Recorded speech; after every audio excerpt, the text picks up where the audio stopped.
what kind of a weapon can be developed. And he hoped that will frighten the entire world into having an international agreement banning the creation, the development, and the use of nuclear weapons. Of course, you know, the politicians, President Truman, decided to drop the two bombs that were in existence, not on military facility, but on Hiroshima and Nagasaki, two urban centers, practically, wiped them off the surface of the earth. As of that time, so many people got killed, so many people died. And Oppenheimer, I still remember the phrase he used when he was talking to President Truman. I have blood on my hands. And of course, Truman was the one who ordered the deployment of the weapons. So how do you want Truman to feel? And Truman just dismissed him out of the Oval Office and then gave the instructions. I don't ever want to see that coward of a man. And they went on to develop the hydrogen bomb, etc., etc. And Oppenheimer started speaking out against development of even more powerful weapons. But the cat has been let out of the bag. The genie has been let out of the bottle. There was no way of bringing it back. And the whole, to a politician who didn't understand science, Truman thought the United States will have the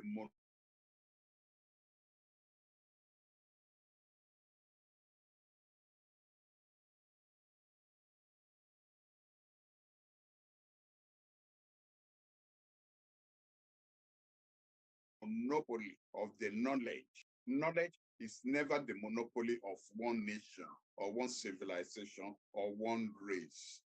So, but Oppenheimer got castigated, he got disgraced from being the most honored man in the United States because he developed the nuclear weapon for them. They accused him of being a communist. They accused him of all sorts of things. He was humiliated and disgraced to the end of his life. And, the story hit me because we as scholars, we play with ideas. We developed ideas. But I just want us to know that the lesson I learned from the film on Oppenheimer, which was released, by the way, I think this week, was that once knowledge leaves your brain and it gets into the hands of public servants, and that includes politicians, you lose ownership of it. And what they then do with your ideas could even be frightening to you, the originator of the idea. I will encourage everybody, maybe to eventually be put on Netflix or whatever it is, to go. And if they have opportunities, I'm sure you all travel a lot, to go and see. It's in the theaters now. I thought I would share that with you. It weighs heavily on me. Wow, that is such a powerful opening. But it also then takes my mind, sir. I would flip things around a little bit today because of that opening. Because when we look at some of the new developments in Ukraine today, we couldn't get to this last week. We said we were going to get to it, but it's the fact that the US is now supply or has supplied cluster bombs to Ukraine. And the news coming out over the last few days is that Ukraine has now started to use those cluster bombs against Russia in the war. And the ethical impact of that is what I wanted to put to you, sir, about cluster bombs, when we look at the history of the bombs, and what exactly is the United States playing at by using this munitions that have been banned by some other countries. Would like to hear your view on that, sir.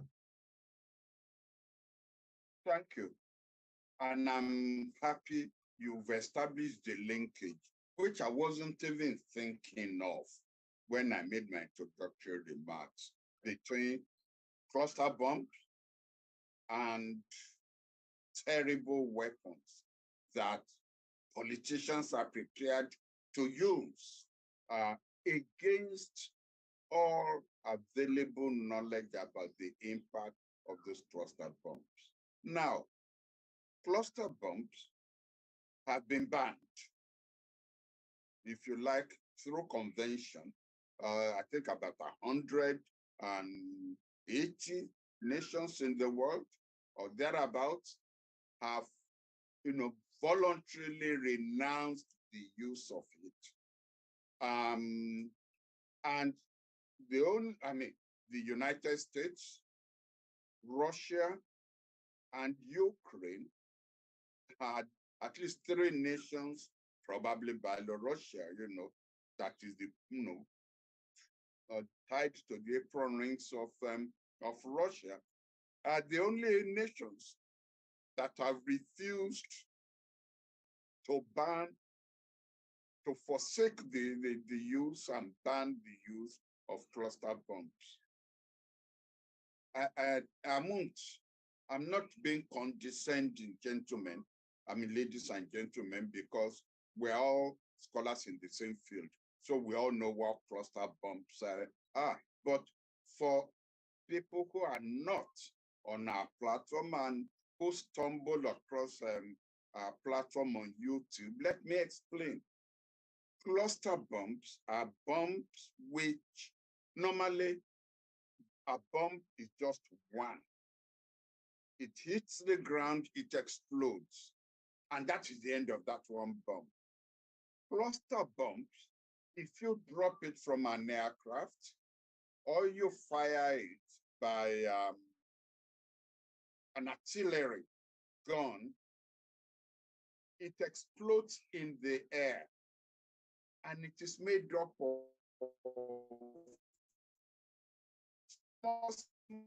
small bomb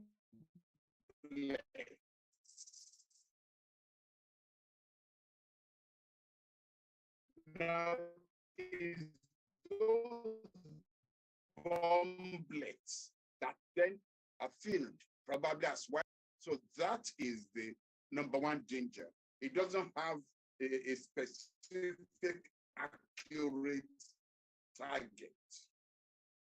The second is the 100 bomblets drop from the whatever it is you use to drop the main mother bomb. Let's put it that way.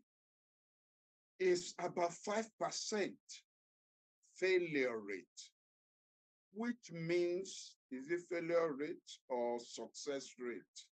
5%, forgive me, is either failure rate or success rate. But the implication is it leaves on the ground so many unexploded bomblets that will not explode until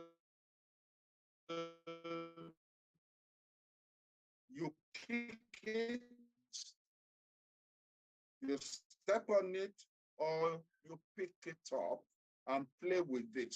And a lot of should be victims of this. After the war is over and the combatants have left and forgotten what they did, Children are playing ball, and this little thing they see on the ground, they may even think it's a ball.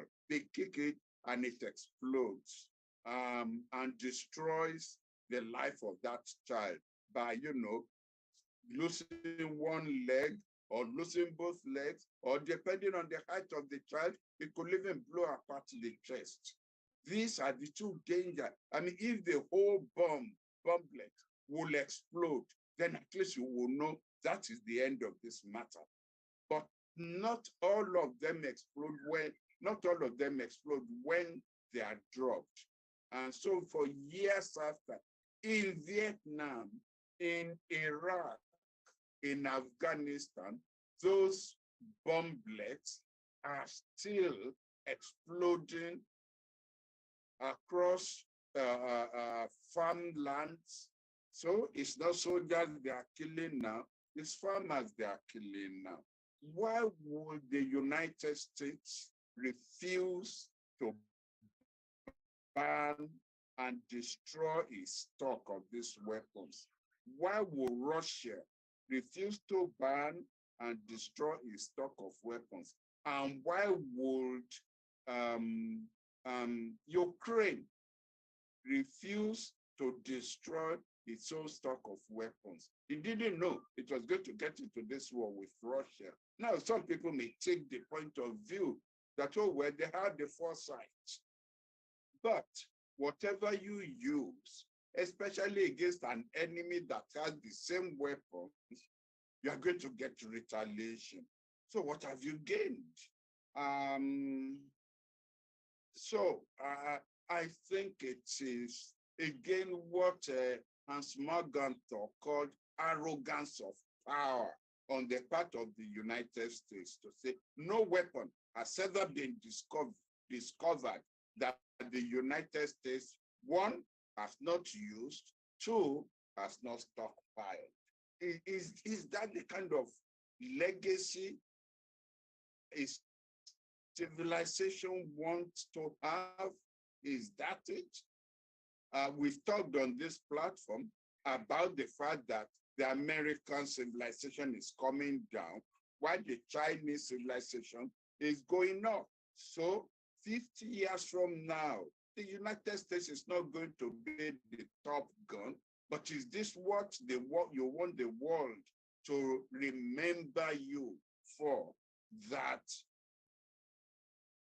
there's no weapon that you have not, you are the only country in the world that has used the atomic weapons. And I pray to God that you will remain the only country in the world that will use it, and that there are 9 countries in the world that have nuclear weapons now.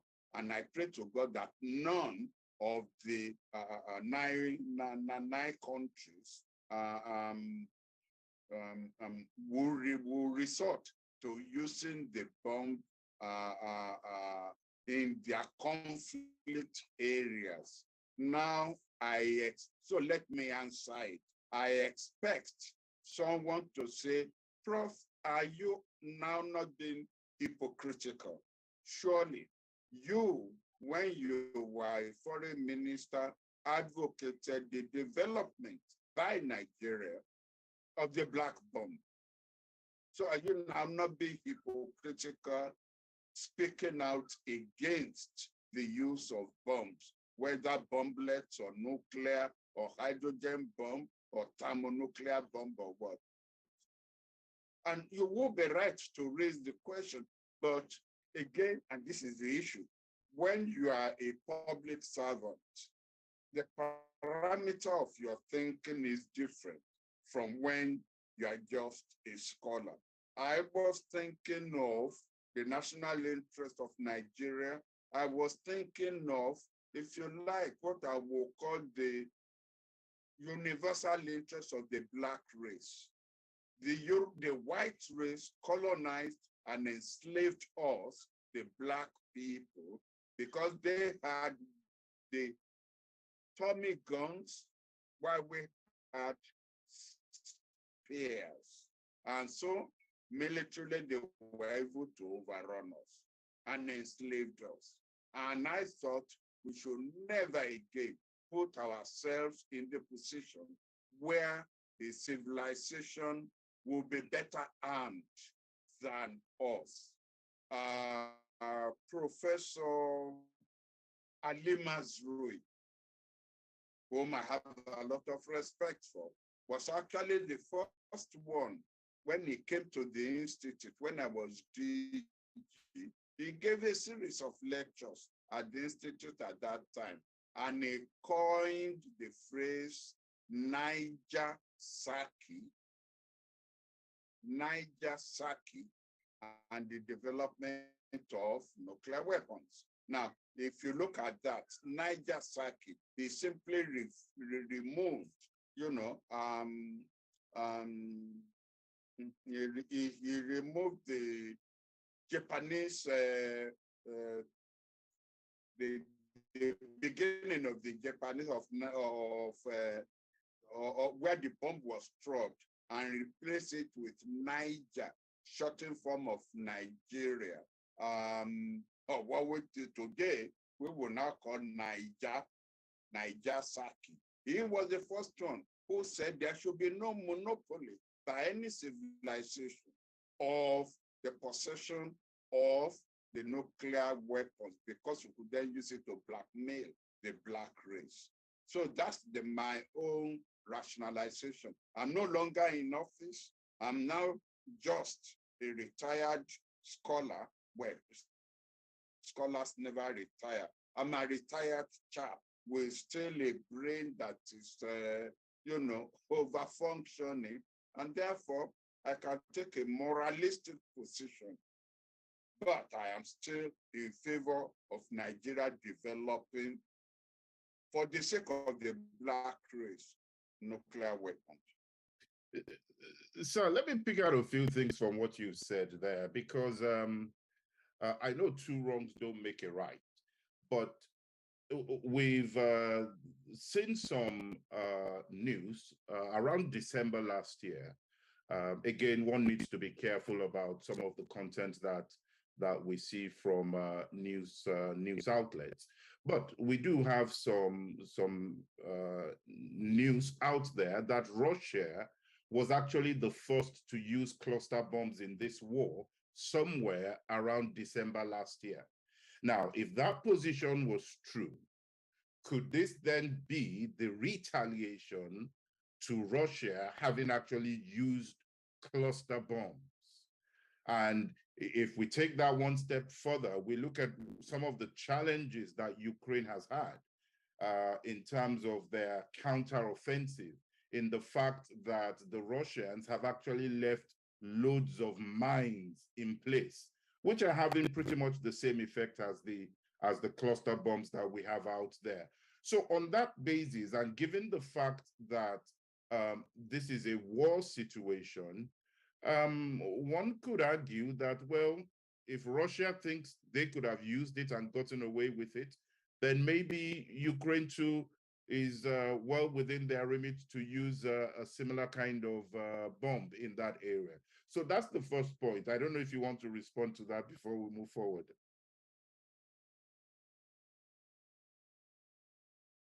Yes, thank you for raising that issue. The same source that said Russia had resorted to using cluster bombs also said that Ukraine has also used its own stock of cluster bombs. Recall that I said the 4 nations or so that have refused to ban the possession and the use have been the United States, Russia, Ukraine, Belarus, and probably even Israel. Because Israel has this Gideon complex that is prepared to blow up everybody in the world if it is going to be defeated. Never again. So I will not be surprised if Israel has its own stock of the most terrible weapons that human beings have ever developed. So you are right. The my concern was with the United States. I can understand the impulse of Ukraine to use whatever it has to defend itself. The danger there, of course, is that when you are dealing with an aggressor who is probably 10 times more powerful than you are, no, is it not equivalent to fighting a lion with his stick?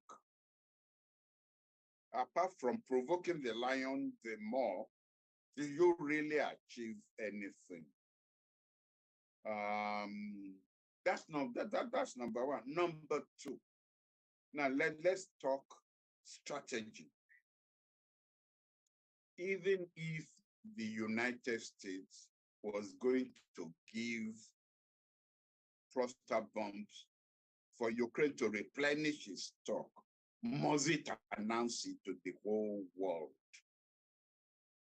Again, on this platform, on this program, I had said, apart from your weapons, there is all that secret weapon which you activate in times of war. One is secrecy, the other is intelligence. Intelligence in terms of spying and trying to keep one step ahead of your opponent. But NATO and especially the United States, I don't know. Of course, I am now happy that there are a lot of retired generals in the United States, and some of those who have served in NATO, in Europe, who have not been openly critical of what I will call the drip approach of NATO in providing weapons to Ukraine. That it is as if they are acting out Putin's blueprint of just bleed Ukraine to death. Because that 2 years ago, you should have given them weapons that you are now announcing to the world you will give them, not even now, but in 6 months' time. You make mention of the mines that the Russians have planted, which have slowed down the counteroffensive of Ukraine. Well, the Russians had sufficient time because they knew it was all on the pages, it was all on the international media that Ukraine was planning a counteroffensive. It was all on the media that Ukraine was begging the NATO for weapons. It was all on the media when weapons were then being released to Ukraine in a drip draft fashion. I even had one commentator on one international media that the strategy of America was to say, Ukraine makes a demand. America starts off by saying no, and then moves up to maybe, and then finally, yes. And then training. After saying yes, then comes the stage about training before the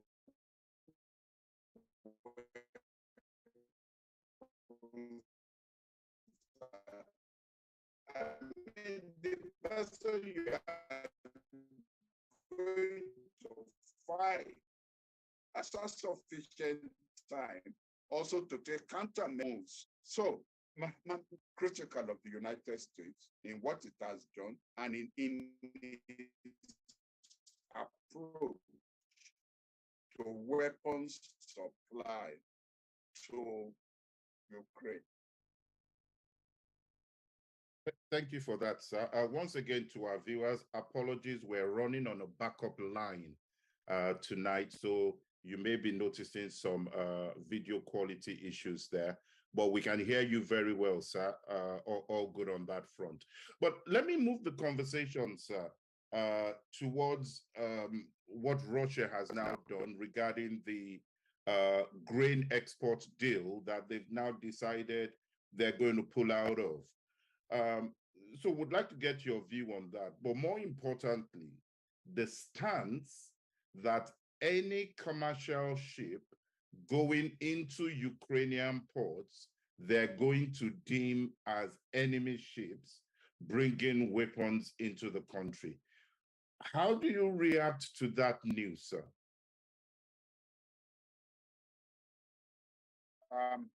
Well, since I suspect you would then ask this a supplementary question, let me join the supplementary question to it, which is that Ukraine has also announced today that any ship going through the Black Sea heading for a Russian port, it will also treat as a hostile ship carrying instruments of war to Russia. So both now are on a par in terms of the threats that they have made. So let us start. Let us start with Russia pulling out of the wheat deal. We're not pulling out. It simply has refused to have it extended. It expired, but Russia has been given serving notice that it was unhappy with the terms, with the implementation of the terms of the wheat deal. The first time it will raise objection was that this wheat deal was sold to the Russians by Turkey and the United Nations on the grounds that the wheat was going to go to the global south, especially Africa. And yet, when the deal went through, the ships that were leaving Ukrainian port was heading for Europe. And that really only a few of the ships went to Africa. And that therefore, Russia had been tricked into feeding those who had, who had targeted her because of their position on the Russian-Ukrainian war. And that he was now feeding them. That's number one. Number two, that they were empowering Ukraine while there were sanctions against the convertibility of the ruble vis-a-vis the dollar, because they had blocked Russia from using the SWIFT exchange, the SWIFT mechanism that allows for interchangeability of currencies. And that part of the agreement was that these sanctions would be lifted to allow Russia also to trade, and that Russia also has grains to sell, but that part of the agreement was not honored. And it had been serving notice that it was unhappy with the wheat deal. Now, finally, it has pulled out. And do we apportion blame? I don't think so. I think this is a situation we should be balanced in our approach. We were just, when I say we, the global south was was just being used to cover an agreement that basically was in the interest of the global north. If more ships, even if 50% of the ships had come to Africa, I would have argued against the position of Russia. There is no doubt that we will pay part of the price the whole world will pay, which is an increase in the price of wheat, shortage of wheat, and thereby shortage of bread in the global south. I mean, that should be the price we will have to pay. But then there will also be a high rise of food prices, inflation in the global north. I have never understood, frankly, the thinking. This is basically the functional school of international relations, which seems to think that you can ignore the power equation in a conflict and simply concentrate on the humanitarian side alone. So during a civil war, you have the International Red Cross, NGOs, and what have you say, no, allow us to feed not both parties, but whichever party is starving in this war. But how can you, be feeding and you're empowering your enemy? You simply, and in any case, the food goes to the soldiers. It doesn't even go to the civilians. Maybe, crumbs from the table go to the civilians. The functional school has never made much sense to me in their approaches during conflict time.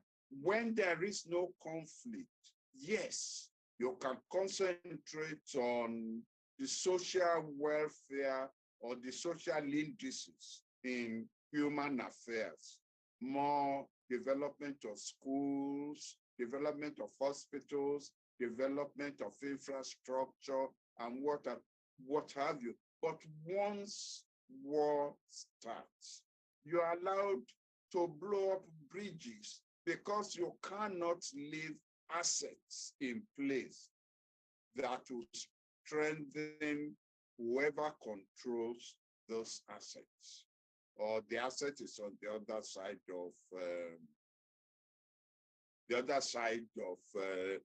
one of the parties, to the conflict. It has never made any sense to me. But then I've always belonged to the Hans Morgenthau and Organsky's school of power relations in international affairs. So now Russia has given its conditions for coming back to the table to negotiate a new wheat deal, that the sanctions against Russia must be lifted so that Russia also will export wheat. The sanction against interchangeability of the ruble to the dollar must be lifted. It has listed, it didn't hide it. It has listed all the sanction, all these factors that must be dealt with for it to go back to the table. Shortly after it decided to walk away from the table, it bombed the Odessa export ports of Ukraine and destroyed, I understand, substantial quantities of wheat. Again, Russia has been blamed for this, but then this was in reaction to Ukraine blowing up the bridge linking Crimea to Russia. we're not going to go back to who is right, who is wrong. This is a war situation, and you don't expect the Russians to simply sit by and not retaliate after the Crimea Bridge was partly blown up by the Ukrainians. Having said all that, let me still say Russia is wrong. Russia is the aggressor in this war. But once war has started, you cannot continue to say, well, Russia is wrong. Therefore, Russia must then fight this war with one hand tied behind it, or Ukraine must also defend itself with one hand tied behind it. The way forward is to find enough interlocutors, intermediaries, that will be able to arrange a ceasefire, arrange terms of disengagement, and arrange terms for the end of the war and a peace treaty between both parties. Thank you very much for that, sir. Let me take you back to Saudi Arabia and Israel, sir, in the Middle East. I know that conversations have been going on for many, many decades now on how relations between those two countries could be normalized. And I think it was in 2020 or so, we even had that very high-level meeting between the Israeli Prime Minister, US Secretary of State, and very high people in Saudi Arabia that took place.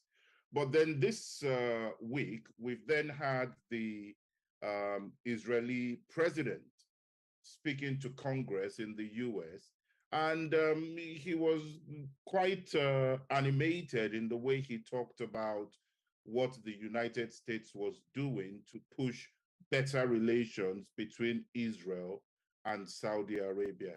How do you think that relationship between Israel and Saudi Arabia has evolved over the years? And do you see them really getting to a point where they're having completely, fully normalized ties between the two of them?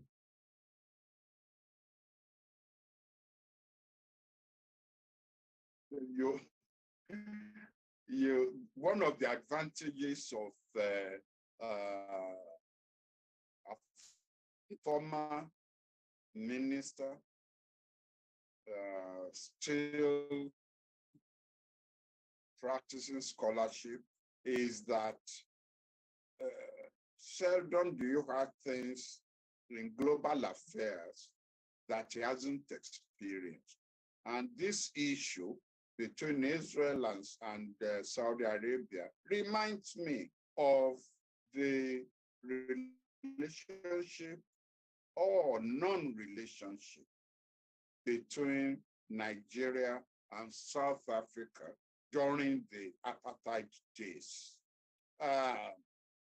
As soon as I became a minister, of course, one of the issues we were confronted with was there was the competing pressure. Margaret Thatcher and Reagan being for constructive engagement with South Africa, and of course the OAU and the ANC being for, no contact, no dialogue with South Africa. And I mean, we were a strong member of the OAU. We were an honorary member of the frontline countries. And so we were against dialogue. My first month in office, the professor of race relations at Oxford, Professor Kirkwood, who was one of my supervisors when I was at Oxford, he had left South Africa to become a professor of race relations at Oxford. He got in touch with me and offered to be a mediator between me and the South African authorities, and that he has spoken to them, and that they were extending an invitation to me through him to visit South Africa, and that he was prepared to accompany me as a sign of goodwill and gesture that nothing will happen to me.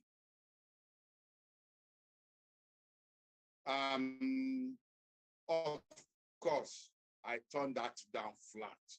That, I was not a private person, and there's no way you can separate my personality from my position as a foreign minister. So that was the end of that.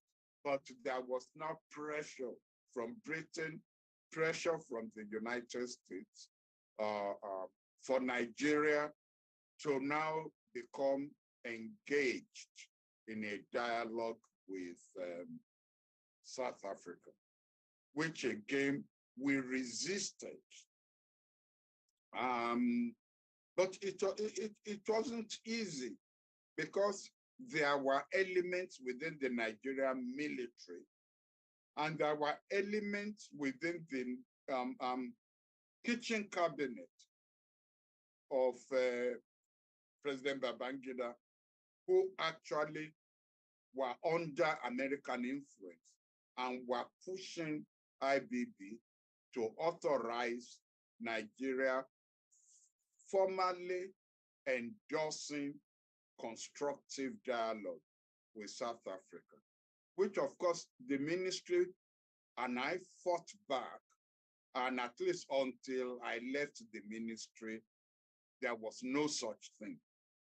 However, I did advocate that even though we were not going to have we were not going to be engaged in a dialogue, constructive or otherwise, with South Africa, there must be a back channel that we can use, so that if South Africa wanted to take positive steps, it can alert us and explain to us what the ultimate objective of those positive steps would be. Well, again, that was shut down because, again, there were elements in Nigeria who were, going to be more Catholic than the Pope, and said, no, under no circumstances. And I said, you are putting Nigeria in a position where the only message we then get from the South Africans is through the British intelligence or the American intelligence. And the veracity of these messages, we are in no position to evaluate. But anyway, but after I left office, Ike Wachuku, my successor, was authorized to authorize one of our ambassadors, who is on this platform, to engage in indirect talks with oh no, I'm confusing it now with Israel. I'm confused with Israel. No, we never had any direct talks with the South Africans. So really, I've gone into this to say this issue of Israel and Saudi Arabia reminds me of the topsy-turvy of our own relationship with, our non-relationship with South Africa. That Israel doesn't seem to understand what I would call the Palestinian factor in its relationship with any Arab country. And while some Arab countries can get away with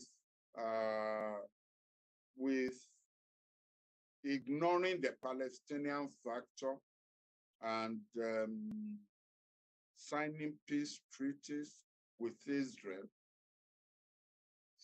Saudi Arabia, the guardian of the two mosques, where the Prophet came from, cannot, until the openly, it cannot sign a peace treaty or employ diplomatic relations with Israel when Israel says Jerusalem is the eternal capital of Israel that is wasn't going to share.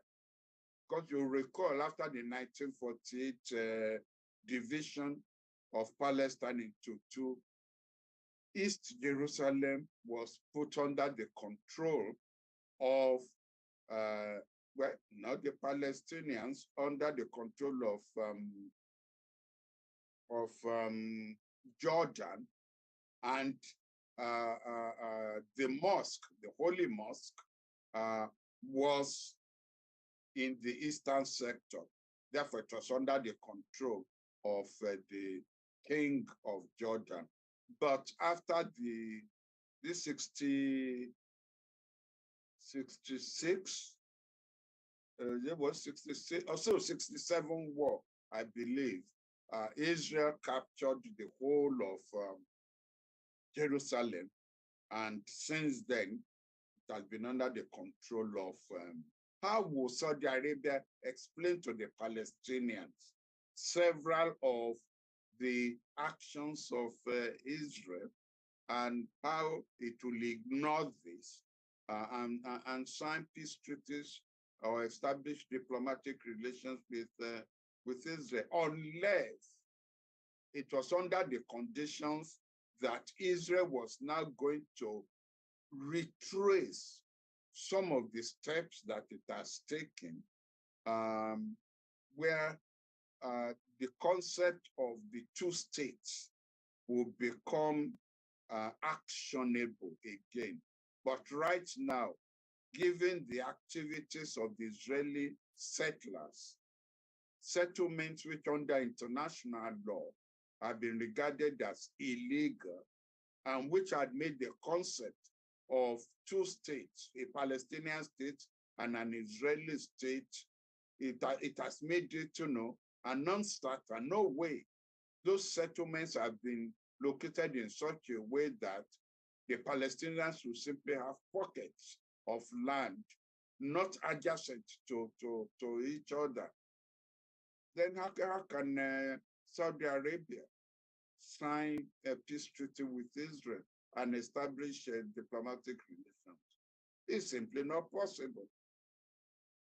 Thank you for that. So I want to go quickly to one news coming out of the United States.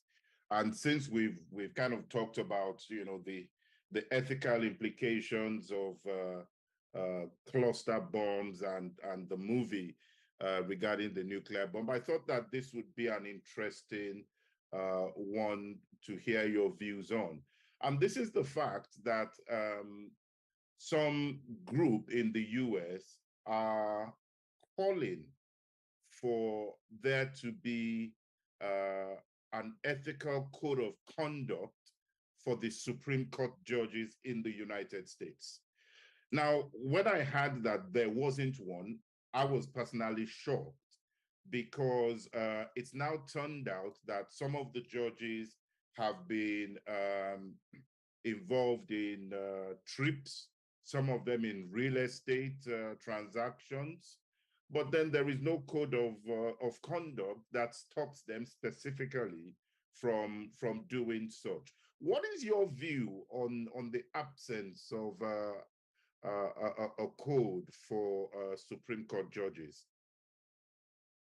Well, you see, when the Supreme Court of the United States was peopled by honorable people, honorable judges, judges with impeccable characters, whose morality was, was not hidden, but was such that not only the United States, but the whole world could regard it as a model, a paradigm, a paragon, a paragon of morality. There was no need, because bad was bad, good was good. You didn't need to define. I mean, if you are a moral person, you didn't, the fine line between good and bad wasn't too fine. It was wide, that, nobody needs to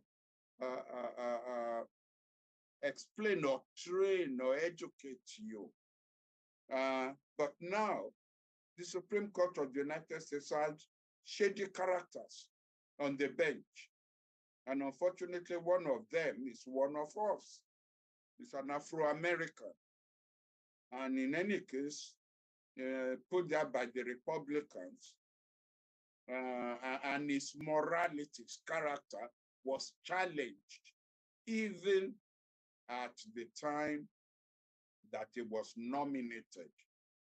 And Biden was the chairman of the Judiciary Committee in the Senate that recommended his appointment. And so this is how you know whether good or evil. It goes around, whatever you do. Now Biden is regretting it. He's apologized to the lady who was involved. So it's not as if the shadiness developed when he got onto the bench. There are others, the judges who have also been accused of moral turpitude when they were nominated. But it never seems to matter because it has become partisan in nature. As long as he's a member of your party, then it didn't matter. It's the same Supreme Court that drew up the code of ethics for judges on the federal bench, but it was not applicable to them. The Supreme Court had become like a cult. They deal among themselves and wink and nod among themselves. And the Chief Justice really doesn't have the power to discipline anybody.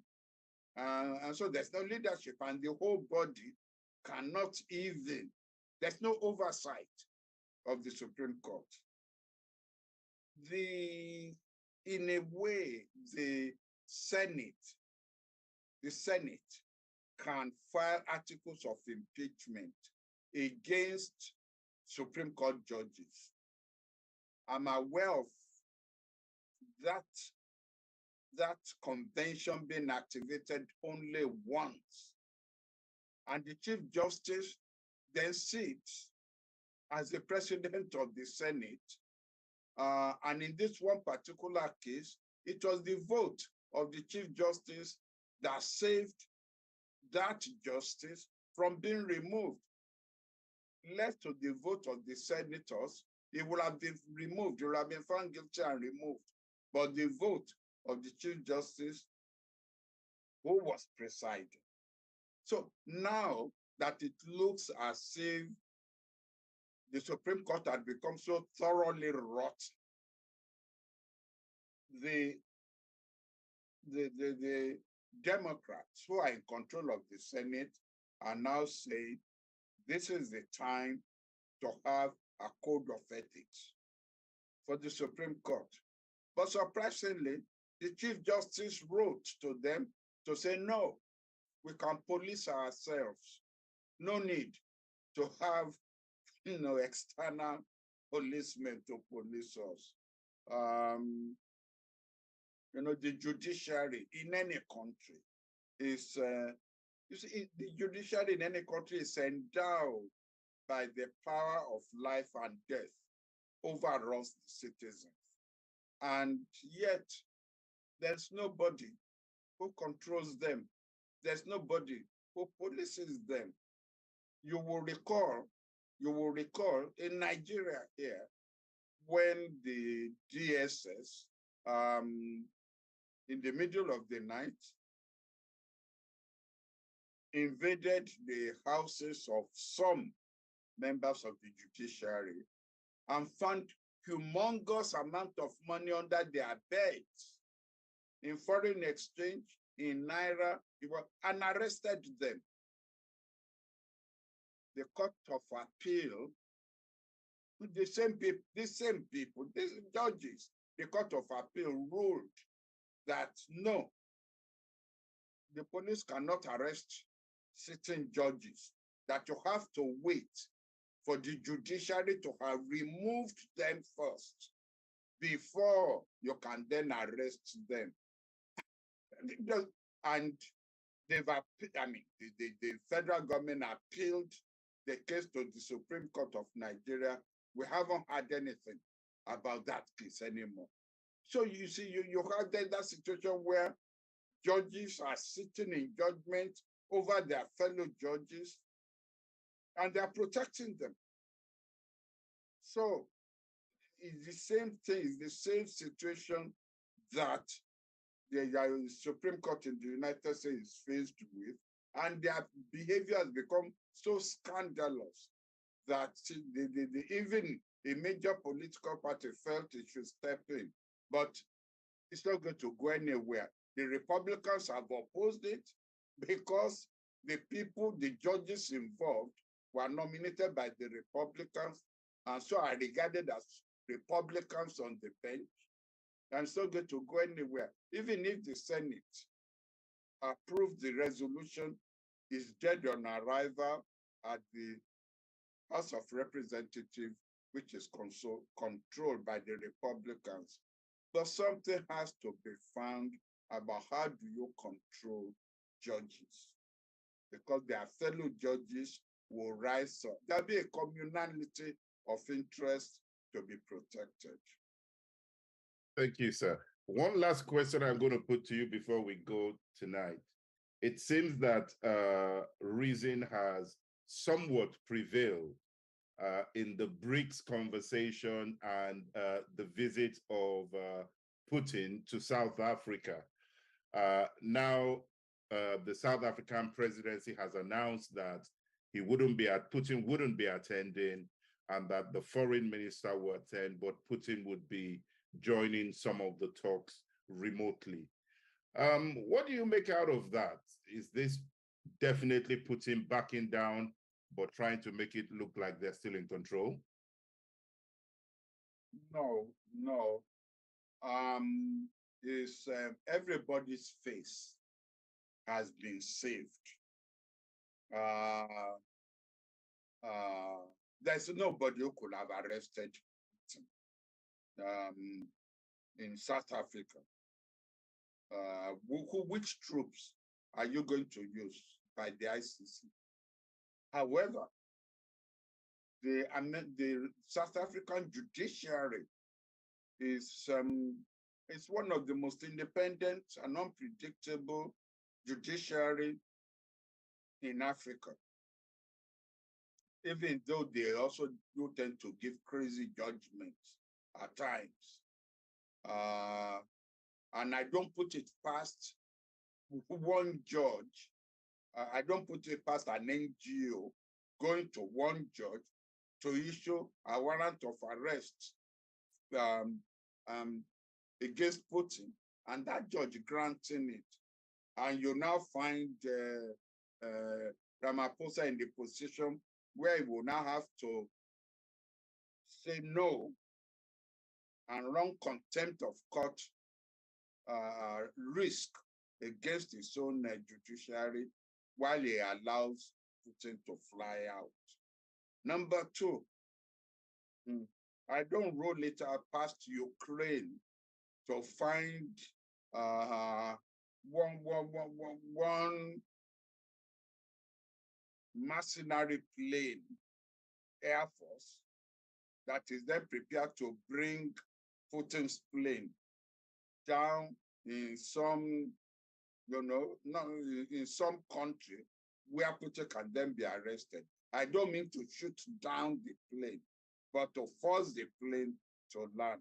So, so all of this then will become rather messy. So rather than run that risk, they found a face-saving device where he's still going to attend the meeting, but virtually by Zoom. His foreign minister is just there physically, but he will take part in the deliberations by Zoom. And this will be regarded as a victory for the ICC, because it means the ICC has made a point that they can issue a warrant of arrest against anybody in the world. And that the only way that person can escape his jurisdiction is to be under protection of forces that are strong enough that no other force in the world can challenge it. Thank you very much, sir. One comment here, which I think you have dealt with in the past, and this is from Ambassador Lawrence Obishaki. The Nagasaki and the Black Bomb, reportedly advocated by Professor Ali Mazrui, is an idea that should appeal to the Black race. It is said in the realist school that guns and money are the hardest currencies in purchasing credible power for a nation. Sir, will it not be more effective and more beneficial for present-day Nigeria and the African people and the descendants in diaspora if Nigeria should concentrate on domestic resources and external goodwill in acquiring economic powers? Thereafter, it can acquire more sophisticated weapons, including artificial intelligence. And I think you've dealt with that before in the past. No nation would solve its domestic problems before addressing this kind of issue. Sorry, sir. Sorry, Mr. Moderator. I would just refer my ambassador, whom I know very well, to go and consider the case of Pakistan. Consider the case of Pakistan and look at the domestic situation of Pakistan versus the domestic situation of Nigeria, GDP of Pakistan versus GDP of Nigeria. Look at all the comparative indices, and then let him answer the question is posed to me. If Pakistan can develop nuclear weapons, why should Nigeria not develop it?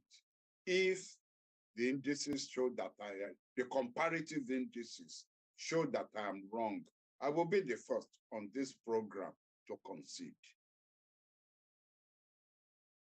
Thank you very much, sir. And on that note, we'll end the program tonight. Thank you very much for contributions from everybody. Much appreciated. And once again, apologies for the slightly less than normal quality on the video, but it seemed to have improved towards the end. Thank you very much, sir, and thank you to everyone. See you same time next week. Good night. Good night, sir. Good night.